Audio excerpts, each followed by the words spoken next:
À partir des propriétés énergétiques, on peut définir un concept qui vous sera très utile en chimie organique et en biochimie, c'est le concept de l'électronégativité. L'électronégativité est la capacité d'un atome à attirer vers lui les électrons des autres atomes avec lesquels il est engagé par des liaisons covalentes. Cette électronégativité est notée avec la lettre grecque qui. Si on prend une molécule formée des atomes A et B, si l'on suppose que l'électronégativité de A est supérieure à l'électronégativité de B, alors A va attirer vers lui les électrons impliqués dans la liaison covalente.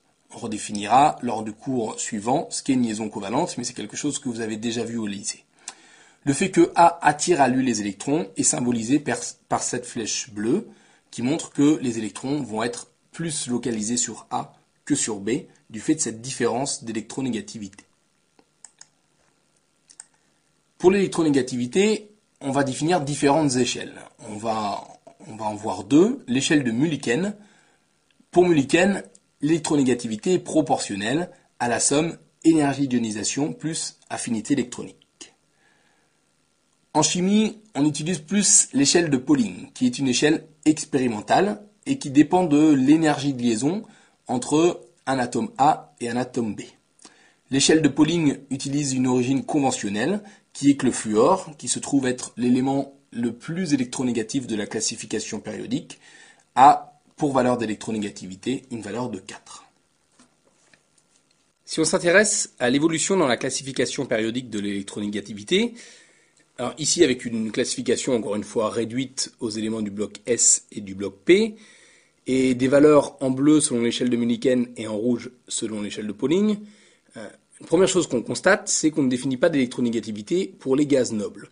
En fait, ça vient du fait que les gaz nobles ont une structure électronique stable et qui vont avoir peu tendance à former des liaisons covalentes. Or, la définition de l'électronégativité prend en compte, en particulier selon l'échelle de Pauling, le fait que l'atome doit être dans une liaison covalente. Pour ce qui est de l'évolution de l'électronégativité dans la classification périodique, alors sur une période, on va avoir augmentation de l'électronégativité, que ce soit selon l'échelle de Pauling ou selon l'échelle de Mulliken. Si on prend la définition par Mulliken, en fait, le long d'une période, on a augmentation de l'énergie d'ionisation, augmentation de l'affinité électronique, donc augmentation de l'électronégativité.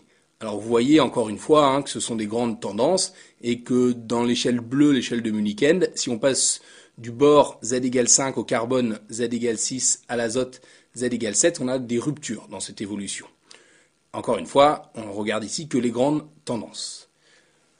Le long maintenant d'une colonne, alors on n'a pas vu comment varier l'affinité électronique le long d'une colonne, mais on va se rattacher à la variation de l'énergie d'ionisation. L'énergie de ionisation augmente de bas en haut et l'électronégativité va également augmenter de bas en haut.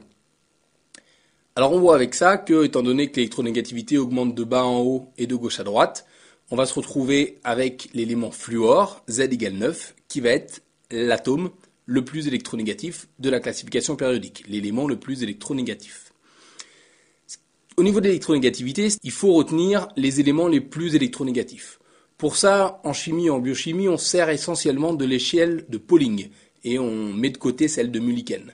Et vous voyez que dans l'échelle de Pauling, les éléments les plus électronégatifs, ce sont l'azote, Z égale 7, l'oxygène, Z égale 8, le fluor, Z égale 9, le chlore, Z égale 17 et le brome, Z égale 35.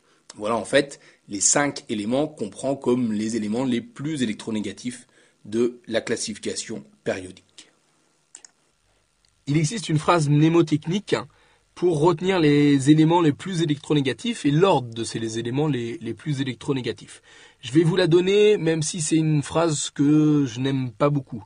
La phrase, c'est « font que le brome s'y cache », qui permet de déterminer les éléments les plus électronégatifs, fluor, oxygène, azote, chlore, brome, soufre, carbone, hydrogène, et de donner un ordre. Alors, l'ordre tel que la phrase le donne, font que le brome s'y cache, n'est pas l'ordre réel. Il faut penser, à partir de cette phrase, à inverser les éléments azote et chlore pour avoir l'ordre réel de l'électronégativité. Bon, c'est une phrase mémotechnique qu'on retrouve assez couramment, donc comme vous pourriez la trouver par exemple dans la littérature, je vous la donne. C'est une phrase que j'aime pas trop. Moi, ce que je vous demande plutôt d'avoir en tête, ce sont les 5 éléments les plus électronégatifs, fluor, oxygène, azote, chlore et brome, en sachant que le fluor est l'atome le plus électronégatif de tous les éléments existants et de tous les éléments de la classification périodique. Nous allons maintenant nous intéresser à l'évolution des rayons atomiques et ioniques dans la classification périodique. En commençant par le rayon atomique, qui est défini comme le rayon de l'orbital de valence. C'est un concept théorique, mais qui va nous donner une estimation de la taille de l'atome. Il y a une formule qui permet d'estimer donc, de calculer le rayon atomique, que je vous ai donné sur la droite de la diapositive, et qui, comme l'énergie des orbitales de valence, n'est pas une formule à connaître. Le rayon atomique est relié à N et à Z étoiles. Si on regarde son évolution au rayon atomique dans la classification périodique, on va trouver que le rayon, sur une période, eh bien, il augmente de droite à gauche. Ça, c'est à relier puisqu'on est à N constant avec l'évolution de Z étoiles le long d'une période. Le long d'une colonne, on a encore l'effet antagoniste de N et de Z étoiles. N augmente plus vite que Z étoile, N au carré augmente bien sûr plus vite du coup que Z étoile. C'est l'évolution de N qui va être prépondérante et ceci a pour conséquence que le rayon atomique va augmenter lorsque l'on passe de haut en bas sur une colonne de la classification périodique. Attention au niveau du rayon atomique, on voit qu'ici, un atome qui possède plus d'électrons qu'un autre n'a pas forcément un rayon atomique plus grand. Si on regarde sur une période, sur une ligne, eh bien, vous avez de plus en plus d'électrons et des rayons atomiques de plus en plus petits. Donc penser qu'un atome qui possède plus d'électrons qu'un autre possède un rayon plus grand est une idée assez répandue, mais qui est une idée fausse. Autant il est vrai que sur une colonne, le rayon atomique augmente avec l'ajout d'électrons, autant sur une période, ceci est faux. Il est à noter que, à l'instar de l'énergie des orbitales de valence, le rayon atomique est une grandeur théorique, mais n'est pas une grandeur que l'on peut mesurer. Vous rencontrerez dans votre cursus scientifique d'autres rayons que je ne vais pas définir ici, comme le rayon covalent ou le rayon de Van der Waals, qui sont des rayons que l'on peut mesurer. Un autre rayon que l'on peut mesurer, c'est le rayon ionique, auquel on va s'intéresser tout de suite. Le rayon ionique, ça va être le rayon des anions et des cations. Les anions sont en général plus gros que les cations. Le rayon d'un anion est plus gros que celui de l'atome neutre qui lui correspond. Au niveau des cations, le rayon d'un cation est plus petit que celui de l'atome neutre qui lui correspond. Et si un élément, et c'est le cas pour beaucoup de métaux du bloc D, peut former plusieurs cations, plus on enlève d'électrons et plus le rayon est petit. On va illustrer ces différentes règles que je viens de dénoncer avec, pareil, une classification périodique qui donne certaines classifications périodiques simplifiées, qui donne certaines valeurs de rayon pour certains éléments de cette classification. Le fait que les anions sont en général plus gros que les cations se retrouve assez bien sur cette classification périodique. Ensuite, le fait que le rayon d'un anion est plus gros que celui de l'atome neutre qui lui correspond, on peut par exemple prendre le cas du chlore. Le chlore a un rayon atomique de 99 picomètres, c'est-à-dire 99 10-12 mètres, alors que l'ion chlorure Cl- a un rayon ionique de 181 picomètres. Pour ce qui est des cations, par exemple si on prend le sodium a un rayon atomique de 186 picomètres, l'ion sodium a un rayon ionique de 99 picomètres.